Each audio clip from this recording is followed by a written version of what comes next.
Bon, aujourd'hui, qu'est-ce qu'on va parler dans le fond? Louis, c'est normal que je me vois pas en haut présentement? Je veux dire, nous, on te voit. OK, c'est bon, parfait. Là, c'est ça. Principalement, qu'est-ce que je vais parler aujourd'hui? C'est les principales familles qu'on retrouve en animalerie, qu'on voit principalement. Je vais parler de leur alimentation. Puis, fait que ça va être vraiment. Je ne parlerai pas de chaque espèce parce qu'il y en a beaucoup trop, puis ça va prolonger beaucoup trop longtemps. Mais je vais y aller vraiment par famille, puis on va expliquer un peu les familles qu'on voit. Puis les personnes qui me demandent des fois d'identifier des plécos, je ne suis pas une bible de plécos, qu'est-ce que le monde peut penser, mais par rapport à la forme, par rapport à les couleurs, je vais savoir exactement dans quelle famille aller chercher, puis je vais faire mes recherches pour trouver justement le pléco que vous me demandez de vous identifier. Fait que les loricaridés, on va commencer tout de suite. On va commencer avec, dans le fond, qu'est-ce que le monde connaisse le plus. Dans le fond, qu'est-ce qui est le plus populaire en ce moment, c'est vraiment les ancitrus. On a beaucoup de problèmes, c'est plate à dire, mais on a beaucoup de problèmes ces temps-ci, car le Cirrhosus, qui est vraiment... On va juste, 2 petites secondes, je vais... Peut-être... OK. Ici, on a le Cirrhosus. Ça, c'est le Cirrhosus ici, là. Mais tout le monde l'identifie beaucoup pour le Teminki, tandis que le Teminki, si on regarde ici, ces spots sont uniformes sur le corps, puis ils ont toutes la même grosseur.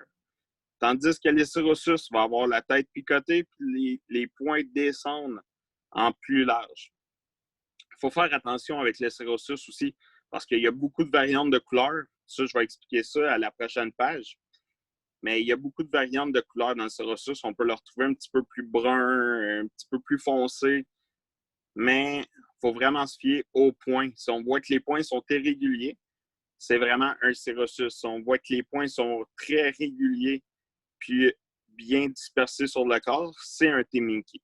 Fait que ça, c'est vraiment quelque chose que je vois souvent, une erreur que le monde font. Mais c'est correct. C'est correct, on fait toutes des erreurs. Puis, j'avoue que certaines fois, ça se ressemble énormément.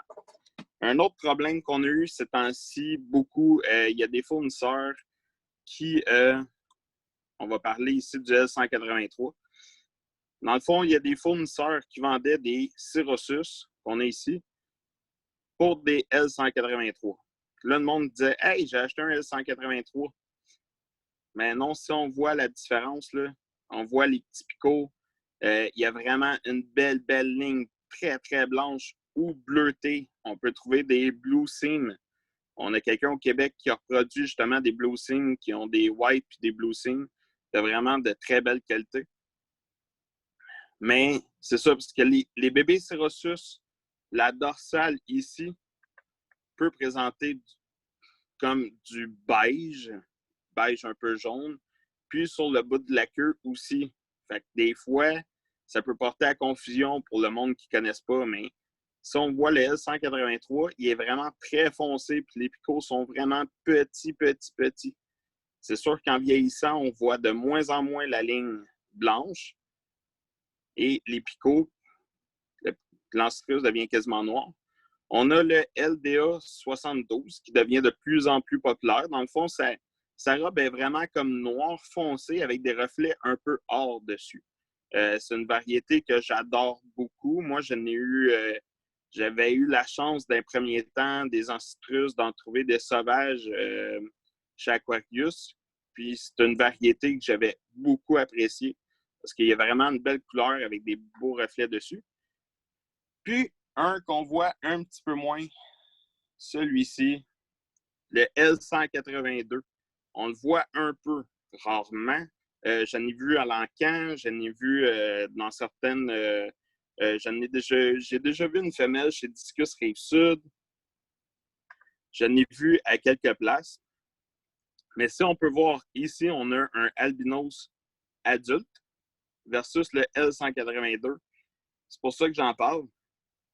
Parce que c'est l'ancistrus le plus gros. C'est lui qui vient le plus gros. Il va jusqu'à 9 pouces de long. C'est vraiment long. Fait que c'est pour ça que j'en parle présentement, vraiment de cet ancistrus-là. Parce que c'est une belle bête. Si la personne, elle aime les ancistrus, elle aime les moustaches sur le nain, trouvez-vous un L182. Ça vient vraiment immense. Fait qu'on peut en profiter là-dessus. Si je veux désactiver. Robert, t'en as-tu vu dernièrement? C'est de ceux-là, Les les 182? Pas à vendre présentement. Ça, je n'en ai pas vu à vendre. Ben, c'est sûr que j'aimerais ça d'en voir à vendre. Je sais que peut-être les Cocaves Québec qui voulaient peut-être en commander s'ils en voient dans la liste, mais c'est la seule information que j'ai présentement pour les L182. Les L182 qu'on avait vu sur la page, justement, c'est un de mes membres à moi sur mon groupe qui est l'heureux propriétaire de ce L182-là. Il fait présentement 7,2 pouces environ. Puis c'est Tommy Ngo. Fait que pour le monde qui le connaisse. Fait qu'il est vraiment beau. La descendance du Tyrosus, pour le monde qui le savent bien, c'est pas tout le monde qui le sait, le L144, que le monde connaît très bien aussi. Présentement, c'est pas des vrais L144, puisque les L144 sont une espèce éteinte. Ils n'existent plus sur la planète. Du L144 pur, ça n'existe plus. C'est des descendants du Tyrosus. Dans le fond, qu'est-ce qui est arrivé? C'est quelqu'un qui avait... je ne me rappelle plus exactement c'était qui, je ne me rappelle plus de l'histoire. Mais la personne, elle avait un L144, un vrai, dans son aquarium. Puis qu'est-ce qu'ils ont fait, dans le fond, ceux qui voulaient sauver l'espèce? Ils ont croisé avec un Tyrosus. Puis à partir de là, ils ont été chercher la souche du L144. Ils ont continué à breeder, à reproduire pour aller chercher vraiment la génétique du L144. C'est comme ça qu'aujourd'hui, on retrouve le L144 dans le fond, sur le marché. Mais le vrai L144, il est éteint. Il n'existe plus en ce moment. Mais c'est ça. C'est pour ça que des fois, on peut avoir des couples de L144 qu'on va breeder, qui vont nous donner d'autres couleurs. Parce que c'est pas certaines personnes plantent. Ça, c'est une problématique qu'on a aujourd'hui aussi. Il y a tellement de monde qui reproduisent les ancistrus qui sont tellement croisés aujourd'hui. On retrouve rarement des souches vraiment pures. Fait que c'est difficile d'aujourd'hui mettons, on peut avoir un couple de Tyrosus à la maison, on les reproduit, puis là, whoop, on a du L144 qui sort du albinos. Fait que ça varie beaucoup. Je trouve ça un peu dommage, mais c'est comme n'importe quelle espèce. Le monde breed, reproduisent, désolé du terme anglais, mais reproduisent. Puis après ça, mettons, s'ils ont du L144 dans la portée, qui ressemble à un L144, mais ils vont le vendre tel quel, en étant du L144 et non un croisé, mettons, Tyrosus L144. Fait que quand les personnes reproduisent, bien souvent, ils viennent me voir et ils font comme « Hey, comment ça, mes L144 m'ont donné du Tyrosus? Je comprends pas. » Mais c'est ça qui arrive présentement. On a beaucoup d'hybrides sur le marché, mais le monde ne le dit pas que c'est des hybrides. Fait que la personne peut s'acheter deux L144 en pensant que c'est de souche L144. Puis quand ils les vendent, mais quand ils reproduisent, ben, ça ne donne pas des bébés L144. Fait que la descendance du Tyrosus, vu qu'il y a beaucoup de variantes de couleurs dans le Tyrosus, puis on est capable d'aller chercher beaucoup de variantes, mais c'est de là que descend le L144, le Super Red et le fameux Kelko. Fait qu'il y a d'autres espèces aussi, d'autres couleurs qui descendent du Tyrosus, mais la plupart des couleurs qu'on trouve sur le marché qui sont pas naturelles descendent tout simplement du Tyrosus. C'est pour ça que je voulais spécifier, dans le fond, la descendance du Tyrosus, parce que quand quelqu'un dit Super Red, puis c'est ça, c'est pas... comment que je faisais ça? Le Super Red, c'est pas une souche qu'on retrouve dans la nature. C'est vraiment une sélection de couleurs. Puis la qualité aussi. Bon, les Hypancitrus, je pense que Robert? pas mal. Oui, On a Alexandre l'Étoile qui fait le oui. commentaire. Il dit qu'il y a un mâle L182. Il l'a acheté à Safari de Grande Bay. Ah, ça se peut fort bien. Je ne sais pas s'il y en a d'autres, mais oui, je sais qu'on peut en avoir à certaines animaleries, mais bien souvent, ils les reçoivent dans des boîtes mixtes. Pour le monde qui ont déjà commandé des boîtes ou qui ont déjà travaillé dans les animaleries, savent qu'on retrouve facilement, des fois, ils vont recevoir une boîte d'Ancitrus, puis au travers de Styrosus, mettons. Puis au travers de ça, ils vont recevoir du L182 ou d'autres espèces. Fait que oui, ça peut arriver. Ça peut arriver qu'ils aillent commander aussi. S'il en reste, tant mieux. Prenez votre téléphone si ça vous intéresse, puis appelez au Safari de Granby pour voir s'il en reste. Avec leur confinement, peut-être moins, mais on ne sait jamais. Fait que pour les Hypancitrus, ils ont souvent des lignes, mais on retrouve beaucoup la couleur noire et blanche pour les Hypancitrus.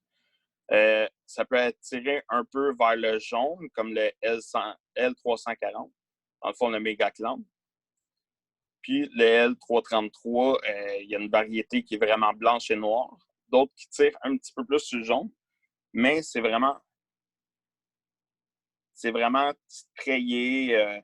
Ils ont des couleurs plus vives, dans le fond, les Hypancitrus. C'est un pléco, dans le fond, qui va manger vraiment carnivore, soit des larves d'insectes, des carcasses de poissons morts. Ils vont y aller vraiment avec un régime plus protéiné. Si vous n'avez en aquarium, vous pouvez y aller avec un régime de ver de sang, d'artémia. Ça va les faire grossir. C'est sûr qu'à un moment donné, il faut donner un peu d'algues juste pour le système digestif, dans le fond. Comme la plupart, même des poissons qu'on va dire carnivores, on va varier un peu la variante de nourriture pour justement le système digestif, pour désencombrer le système digestif. Fait que ça, on remarque, c'est une bouche beaucoup plus petite, les Hypancitrus, à comparer des autres plécos. Ils n'ont pas besoin d'une méga bouche, juste de bonnes petites dents, une belle petite rangée de dents ici. Je ne sais pas si on voit bien. On a 2 beaux spots de dents ici pour vraiment aller cruger la viande ou aspirer les larves d'insectes. C'est super pratique. Fait que c'est ça. C'est pour les Hypancitrus. C'est vraiment des belles variétés de couleurs comme le L236 Super White qui est beaucoup le favori de plusieurs personnes. Mais il n'est pas donné, ça. Les Hypancitrus, c'est souvent les espèces qui sont dans les plus chères. Je sais qu'on a d'autres variétés qui sont encore plus chères. Mais c'est comme, mettons, le L046, on va y aller à environ à 100$ du pouce. Fait que c'est quand même pas donné. Le L236 pour un spécimen d'environ 4 pouces, on parle de entre 600 puis 800 € dans le fond du pléco. On parle d'euros, là. Je parle pas de canadiens. Fait que c'est des plécos qui sont souvent plus dispendieux, vu justement leur robe de couleur qui est vraiment superbe. Robert, on a une question de Salim. Oui. Salim, à vous la parole. La dernière fois, il n'y avait pas de micro. Je ne sais pas si sa situation a changé, mais... Il n'avait aujourd'hui, il nous a salué tantôt. Ah, parfait. Salim? Ça n'a pas l'air que ça fonctionne. Ah, Salim? Oui, vous m'entendez? Oui, parfait. Vas-y. Oui, dans le fond, j'avais une question par rapport à le croisement entre les Ancistrus. Est-ce que y a-t-il une dominance, admettons, le caractère noir domine le caractère blanc, le noir domine l'albinos, etc., etc.? Oui, la dominance qu'il va y avoir beaucoup, c'est la génétique albinos. Dès qu'on croise avec un albinos, généralement, les bébés vont sortir quasiment au complet albinos. C'est vraiment une caractéristique génétique qui est vraiment forte. Fait que, fait que c'est vraiment de faire attention aussi. Mais c'est vraiment L144, mettons qu'on va y aller avec le L144, puis le noir. On peut y aller, il n'y a pas vraiment de différence. On peut se retrouver avec plus de bébés noirs que de L144. Fait que vice-versa. Mais la albinos, habituellement, la plupart des bébés sortent vraiment albinos. J'espère que ça répond à ta question. Je pense qu'on a perdu mon écran. Bon. Ouais, on a perdu mon écran. Ah, moi, je vois toujours ton écran. Ouais, mais moi, je la share plus d'ici. OK. OK. 2 petites secondes. On va essayer de régler ça. Changer d'écran. Fait que, on va pouvoir... Les Hypanstrus, on en a parlé. On va pouvoir changer aussi. Ouais, je vais en parler tantôt du 081, Frank. Moi, j'en ai... Excuse-moi. On peut changer d'écran encore. Si tu permets, Robert, Ouais. moi, j'en ai rapporté des poissons dans l'avion quand je suis revenu du Vietnam. Ouais. Et puis, c'est très facile, d'autant que on a il y a un outil par les douanes qui est disponible en ligne. D'autant que vous rentrez le nom scientifique sur l'outil des douanes, puis que dans cet outil-là, ça va vous dire si c'est permis ou si c'est pas permis, si ça prend un permis spécial ou pas. Puis à ce moment-là, une fois que vous avez ces papiers-là, puis vous rentrez dans le pays, vous pouvez donner ça aux douanes, puis ils vous laissent passer sans problème. Louis, je suis prêt à share, à partager mon écran. C'est bon, j'arrête de partager. Vas-y. 2 petites secondes. Je me replace. Bon. Okay. C'est pas bon. On va retourner ce qu'on était rendu. Bon. On est rendu dans les pécoltias. Les pécoltias qui vont avoir une robe vraiment plus brune à jaune, généralement, avec des lignes vraiment sur la tête ou des picots comme le Sabaji. Mais on y va vraiment avec une robe qui passe de jaune à orangé. À part, c'est sûr qu'on a d'autres variantes comme le fameux L134 qui est vraiment plus blanc avec des lignes noires, un peu comme les ancitrus. Mais ça fait partie des pécoltiers. La différence alimentaire la différence alimentaire entre les Hypanstrus et les pécoltiers sont vraiment omnivores. Ça veut dire qu'ils vont manger de tout. Ils vont manger des larves d'insectes, de la viande, ils vont manger des végétaux, de tout, vraiment de tout. Dans le fond, c'est les crapets soleil du monde des plécots. Dans le fond, ils vont vraiment manger de tout. Ils ont beaucoup de styles de dents avec une bouche qui est vraiment souvent un petit peu plus en forme de rond à la fin pour aller chercher vraiment leur nourriture. Ils ont un petit peu plus de dents que l'Hypanstrus pour vraiment la différence. Ils ont 2 rangées de dents en avant. Vraiment un pour gratter les algues, puis l'autre pour vraiment arracher la viande. Fait que c'est vraiment des plécos qui mangent de tout. Fait que si vous avez des wafers d'algues dans votre aquarium, vous pouvez les nourrir avec, il n'y a pas de problème. Comme des bloodworms, blackworms, aussi, il n'y a pas de problème. C'est des plécos qui mangent de tout. Bien souvent, un petit peu plus... il y a beaucoup de variétés de pécoltia qui sont vraiment plus peureux. Fait que c'est des plécos qui sont généralement cachés. C'est pas un pléco qui aime sortir à la vue de tous. Fait que on peut les voir rarement se promener. tout dépendant de la variété aussi. Il y en a qui sortent plus, mais généralement, les Pécoltia, c'est une variété qui se cache beaucoup. Robert, on a Lise Oui. qui a levé la main. Je pense qu'elle avait une question. Lise, à toi la parole. C'était juste une petite remarque parce que quand votre pointeur se promène sur l'écran où il y a les plécos, il est vraiment très, très petit. OK. Je vais mettre... Parfait, Lise. Je vais mettre un petit laser. Merci beaucoup. Ça serait très apprécié. C'est très, très, très intéressant. Merci encore. Merci. Lise, tu avais fait la remarque aussi qu'on voyait... Tu m'avais déjà fait la remarque qu'on ne voyait pas le pointeur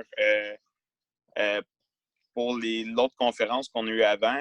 J'avais grossi le pointeur de mon ordinateur, mais malheureusement, pendant le partage d'écran, on ne voit pas le pointeur qui est vraiment différent. Fait que je voulais juste mettre une petite parenthèse comme ça. On a essayé avec Louis, puis on ne le voit pas. Bon, ben OK, merci beaucoup. Ça fait plaisir. Bon, la famille des panacs. Pour le monde qui connaisse les panacs, c'est des mangeurs de bois. Ils ont vraiment un régime alimentaire pratiquement rien que de bois.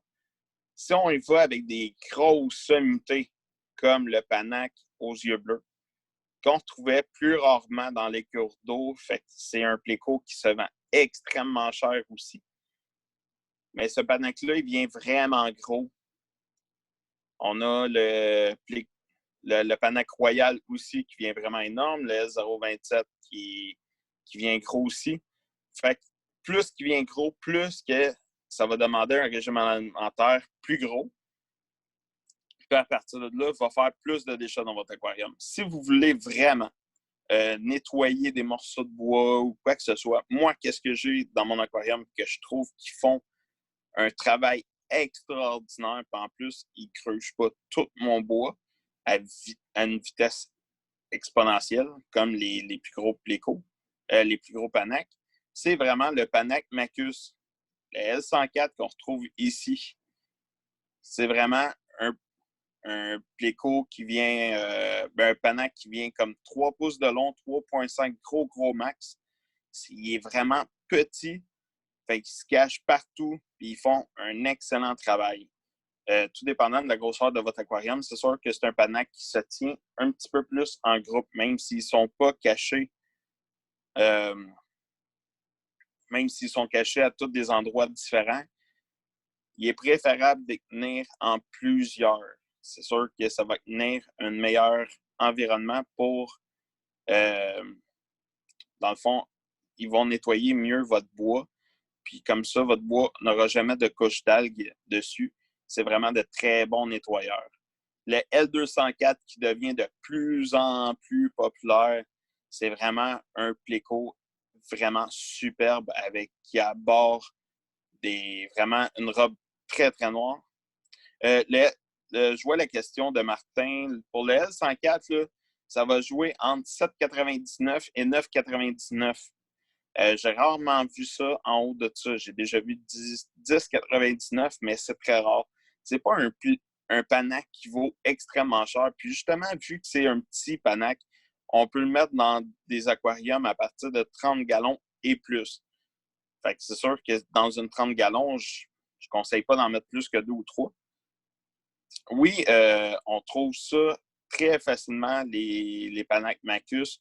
On en voit dans la plupart des animaliers. Chez Aquarius, on en voit régulièrement.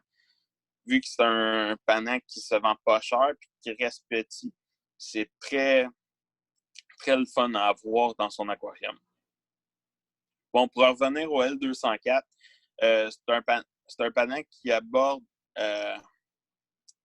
qui a une super de robe noire avec des lignes jaunes à blanc. Moi, pendant un certain moment, je pensais que les L204, c'était vraiment juste seulement noir. Mais non, on peut retrouver une variété avec des lignes plus blanches dessus. C'est juste qu'ils sont pris dans différents endroits, qui sont capturés de différents endroits, tout simplement. C'est ce qui arrive souvent dans les plécos. Des fois, on se trouve de petites variantes. C'est justement qu'ils ont été pris à différents endroits de la rivière, tout simplement.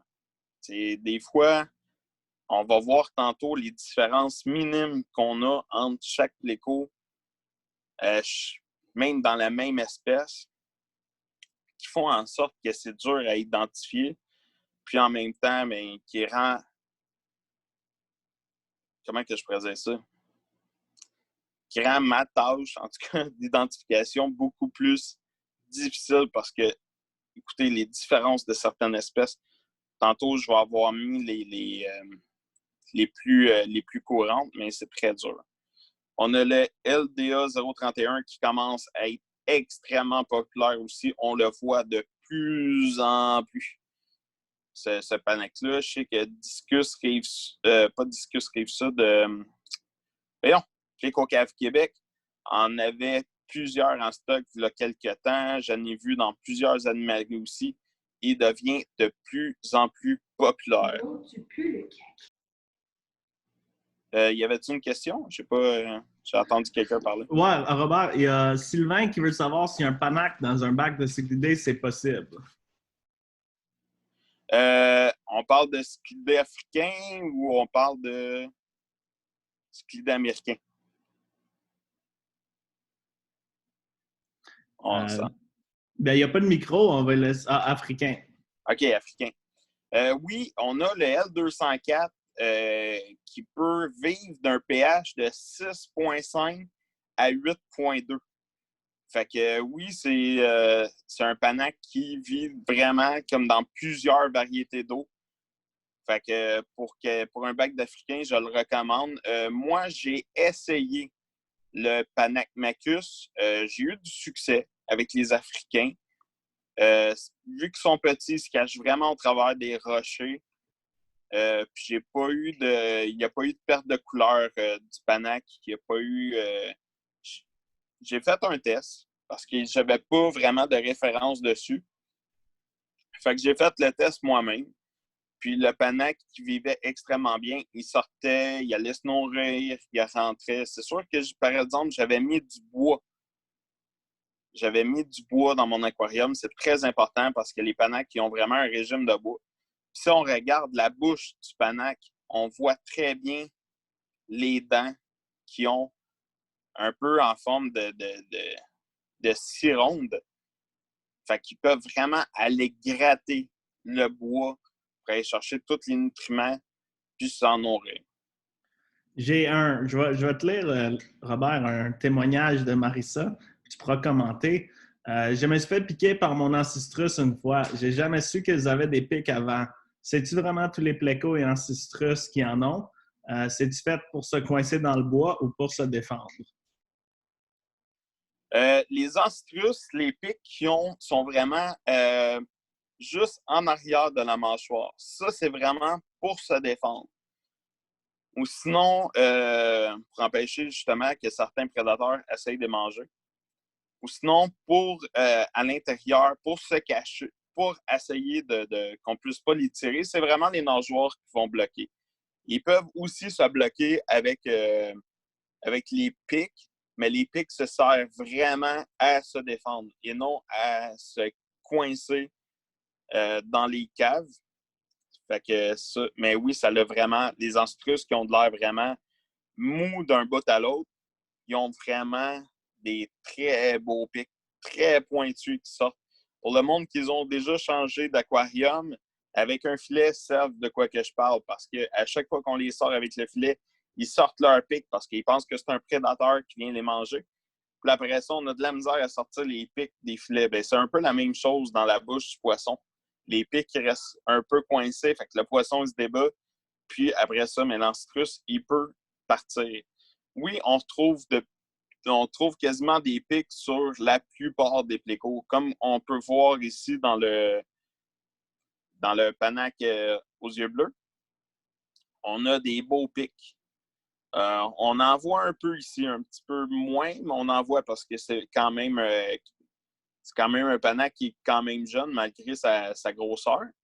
On va retrouver des pics plus longs